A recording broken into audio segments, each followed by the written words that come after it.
ಏನ್ ಮಾಡೋಣ, ಗ್ಯಾಸ್ ಸಿಗ್ತಾ ಇಲ್ಲ. ಈ ಲೈನಲ್ಲಿ ನಿಂತ್ಕೊಂಡಿರ್ತೀರಲ್ಲ ಲೈನಲ್ಲಿ ನಿಂತ್ಕೊಂಡಿರ್ತೀವಿ, ಹಿಂದೆ ಕಡೆ ಗಾಡಿಯವ್ರು ಬಂದ್ಬಿಟ್ಟು ಹಾಕ್ತಾರೆ. ಇವಾಗ ಆಲೇ 1 ಅವರ್ ಆಯ್ತು ನಾನು ಬಂದು. 2 ಅವರ್, ಇನ್ನೂ 1 ಅವರ್ ಬೇಕು ಅದಕ್ಕೆ. ಈ ತರ ಇದೆ ಪರಿಸ್ಥಿತಿ ನಮ್ದು. ಇವಾಗ ಅಲ್ಲಿ ನಿಮ್ ನಿಯರ್ ಬೈ ಅಲ್ಲಿ ಎಲ್ಲೂ ಬಂಕ್ಗಳಿಲ್ವಾ? ಬಂಕ್ಗಳು ಎಲ್ಲಾ ಕಡೆ ಬಂಕ್ ಇದೆ, ಬಂಕಲ್ ಗ್ಯಾಸೇ ಇಲ್ಲ. ಇಲ್ಲಿ ಒಂದೇ ಕಡೆ ಸಿಗ್ತಾ ಇರೋದು. ಏನು ಮಾಡಕ್ಕಾಗಲ್ಲ ಮೇಡಮ್, ಏನ್ ಮಾಡ್ಬೇಕು ಅಂತಾನೆ ಗೊತ್ತಿಲ್ಲ. ಗಾಡಿ ಲೋನೇ ಕಟ್ಟೋಣ, ಈ ಕಡೆ EMIಗಳು ನಮ್ಮ ಸಪ್ರೇಟ್ EMIಗಳು ಕಟ್ಟೋಣ, ಮಕ್ಳನ್ನೇ ನೋಡ್ಕೊಳ್ಳೋಣ, ಮನೆ ಬಾಡಿಗೆ ಕಟ್ಟೋಣ ನಂಗಾಗಿದೆ. ಹಿಂಗೆ ಆದ್ರೆ ಸ್ವಂತ ಗಾಡಿನೇ ಮೇಡಮ್, EMI ಇದೆ ಇನ್ನು 2 ವರ್ಷ.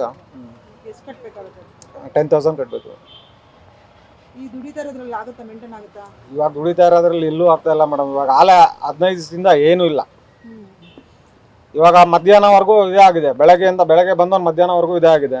ಇನ್ನು ಮಧ್ಯಾಹ್ನ ಮೇಲೆ ಬಾಡಿಗೆ ನೀಡಿದ್ರೆ ಏನೋ ಪರವಾಗಿಲ್ಲ, ಇಲ್ಲ ಮತ್ತೆ ಹೋಗಿ ಗ್ಯಾಸಿಗೆ ನಿಂತ್ಕೋಬೇಕು. ಬೆಳಗ್ಗೆಯಿಂದ ಲೈನ್ ನಿಂತ್ಕೊಂಡು ನೀವು ಗ್ಯಾಸ್ ಹಾಕ್ಸ್ಕೊಂಡು ಹೋಯ್ತು ಅಂದ್ರೆ ನೈಟ್ ಎಲ್ಲ ಮತ್ತೆ ನೈಟ್ ಬಾಡಿಗೆ ಓಡಿಸ್ಬೋದು. ನೈಟ್ ಓಡಿಸ್ತೀವಿ ಅಂದ್ರೆ ಒಂದು 9 ಗಂಟೆವರೆಗೂ ಓಡಿಸ್ಕೋತೀವಿ. 9 ಗಂಟೆ ಅದೇನೆ, ಮತ್ತೆ ಬೆಳಗ್ಗೆ ನೈಟ್ ಎತ್ತಕ್ಕಾಗಲ್ಲ. ಮತ್ತೆ ಅದೇ ಗೋಳೆ ನಮ್ದು. ಏನಾಗಿ ಸರ್ಕಾರದವ್ರು ಏನಾದರೂ ಕ್ಲೀನಾಗಿ ಎಲ್ಲರಿಗೂ ಮಾಮೂಲಿಯಾಗಿ ಗ್ಯಾಸ್ ಸಿಗಂಗೆ ಮಾಡಿದ್ರೆ ಜೀವನ ಮಾಡ್ಬೋದು. ಇಲ್ಲ ಅಂದರೆ ಗಾಡಿಗಳೆಲ್ಲ ಮಾರ್ಕೊಂಡು ಎಲ್ಲ ಗಾರೆ ಕೆಲ್ಸಕ್ಕೆ ಹೋಗ್ಬೇಕಷ್ಟೇ. ಕಷ್ಟ ಅಂತ ಅಂದ್ಕೊಂಡ್ರೆ ನಿಜವಾಗ್ಲೂ ಕಷ್ಟನೇ.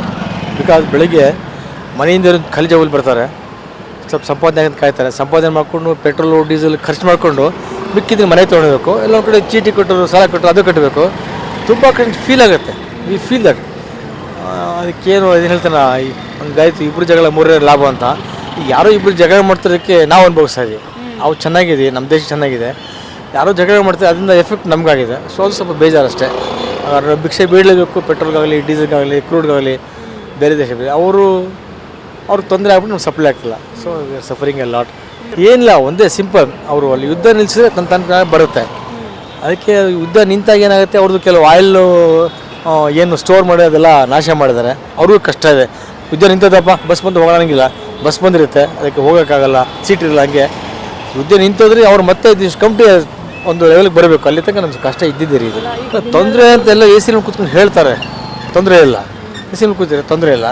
ಅವ್ರ ಮನೆಗೆ ಗ್ಯಾಸ್ ಬಂದುಬಿಡುತ್ತೆ, ಅವ್ರ ಮನೆಗೆ ಫ್ಯೂಲ್ ಎಲ್ಲ ಬಂದುಬಿಡುತ್ತೆ. ಇಲ್ಲಿ ತೊಂದರೆ ಇಲ್ಲಿ ಯಾಕೆ ನಿಂತಾರೆ? ಹುಚ್ಚಿರೋರಲ್ಲ ಆಟೋರು, ಹುಚ್ಚಿರಲ್ಲ ಅಲ್ವಾ? ಈಗ ನಮಗೇನು ಭಯ ಆಗುತ್ತೆ, ಏನು ನಾಳೆ ಒಂದು 15 ಹಿಂಗೆ ಕಂಟಿನ್ಯೂ ಪೆಟ್ರೋಲ್ ಬರುತ್ತೆ, ಡೀಸೆಲ್ ಬರುತ್ತೆ, ಏನಪ್ಪ ಅಂತ ಯೋಚನೆ ನಾವು ಈಗಲೇ ಯೋಚನೆ ಮಾಡ್ತಾಯಿದ್ವಿ. ಹಂಗೆ ಅಂತ ತೊಗೊಂಡು ನಾವು ಟ್ಯಾಂಕರ್ ತುಂಬಿಟ್ಟು ತುಂಬ ಸಮಸ್ಯೆ ಇದೆ. ಯಾವಾಗ ಎಂಡಾಗುತ್ತೆ, ನಾವು ಅವ್ರಿಗೆ ಒಳ್ಳೆ ಬುದ್ಧಿ ಕೊಟ್ಟು ಯುದ್ಧ ನಿಲ್ಲಿಸ್ಲಿಂತ ಕೇಳ್ಕೋಬೇಕು ಅಷ್ಟೇ. There is no other alternatives.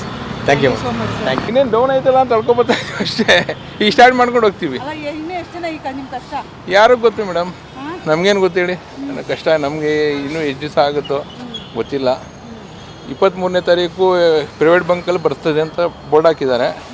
ಅದು ಬಂದಮೇಲೆ ಏನೋ ಕಷ್ಟ ಪರಿಹಾರ ಆಗುತ್ತೆ ಅಂತ ನೋಡಬೇಕು. ಇಲ್ಲಿ 89, 35 ಪೈಸೆ. 105. ಎಜಿಸ್ ಗ್ಯಾಸ್ ಐತಲ್ಲ, ಅದರಲ್ಲಿ 105 ರೂಪಾಯಿ ಐತೆ. ಇದು ಗೌರ್ಮೆಂಟ್ ಮಾತ್ರ 89, 35 ಪೈಸೆ ಐತೆ. ಏನು ಮಾಡ್ತೀರಾ? ಇವಾಗ ಬೇರೆ ಕಡೆ ಹೋಗಿ ಅಲ್ಲಿ ಇವಾಗ ಹೋಗ್ತೀವಿ, ಗಾಡಿ ಪ್ಯಾಸೆಂಜರ್ ಕೂತ್ಕೊಳ್ತಾರೆ, ಅವ್ರು ಹಿಡಿದು ಹೋಗ್ತಾರೆ, ನಾವು ತಳ್ಳಬೇಕಲ್ಲ. ಯಾರೂ ತಳ್ಳೋದು ಇಲ್ಲ. ಏನೋ ಅಲ್ಲಲ್ಲೇ ಬಂಕಿದ್ರೆ ನಾವು ಹಾಕ್ಸ್ಕೋಬೋದು, ಬಂಕಿಲ್ಲ ಅಂದರೆ ಎಲ್ಲ ಹಾಕ್ಸ್ಕೊಳ್ತೀರಾ ಹೇಳಿ? ಅವು ಪ್ರೈವೇಟು ಟೋಟಲ್ ಬಂಕಲ್ಲಿ ಹಾಕಿದ್ದಾರೆ. 23ನೇ ತಾರೀಕು ಬರುತ್ತೆ ಗ್ಯಾಸ್ ಅಂತ. ಇದು ಪ್ರೈವೇಟೇ ಜಾಸ್ತಿ ಇರೋದು, ಗೌರ್ಮೆಂಟ್ ಕಮ್ಮಿ ಐತೆ. ಈ ಪ್ರೈವೇಟಲ್ಲಿ ಬಂದುಬಿಟ್ರೆ ನಮಗೆ ಪ್ರಾಬ್ಲಮ್ ಸಾಲ್ವ್ ಆಗುತ್ತೆ. ಕಷ್ಟ ಸರ್ಕಾರನ ನೋಡಬೇಕು. ಕೇಳ್ತೀರ ನಮ್ಮ ಕಷ್ಟ ಸರ್ಕಾರನ ನೋಡಬೇಕು. ದಿನ ಈಗ ಗಂಟೆ ಈಗ 2 ಗಂಟೆ ಆಯಿತು, ಇನ್ನೂ ಹೋಗೋಷ್ಟಕ್ಕೆ ಇನ್ನೂ 1 ಅವರ್ ಆಗುತ್ತೆ. ಮಧ್ಯಾಹ್ನ ಇಲ್ಲ ಆಗೋಯ್ತು, ನೀ ಎಲ್ಲಿ ದುಡಿಯೋದು? ಒಂದು 10 ರೂಪಾಯಿ ಪ್ಯಾಸೆಂಜರ್ ಹತ್ರ ಕೇಳಿದ್ರೆ ಅದು ತಪ್ಪು ಅಂತಾರೆ. ಆದರೆ ಗ್ಯಾಸ್ ಮಾತ್ರ ಇಷ್ಟ ಅದೂ ಸಿಗ್ತಾ ಇಲ್ಲ. ಮುಂದಕ್ಕೆ ಜೀವನ ಹೆಂಗೆ ನಡೆಸೋದು ಗೊತ್ತಿಲ್ಲ.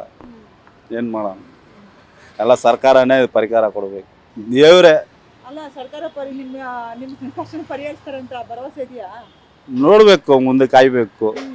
ಯಾಕಂದ್ರೆ ಇದು ಈ ನೆನ್ನೆ ಮನೆದಲ್ಲ, 1 ತಿಂಗಳು ಅಥವಾ 25 ದಿನದಿಂದ ಅನುಭವಿಸ್ತಾ ಇದ್ದೀರಾ ನಿಮ್ಮ ಕಷ್ಟ. ಹೌದು ಅಲ್ವಾ? ಅವ್ರು ನೋಡ್ತಾನೆ ಇರ್ತಾರ ಅಲ್ವಾ? ನೋಡ್ತಾನೆ ಇರ್ತಾರೆ. ಜನನೂ ಸ್ವಲ್ಪ ಕಷ್ಟ ಬಿಡಲಿ ಅಂತ ಅವರು ಆಸೆ ಇರ್ಬೋದು.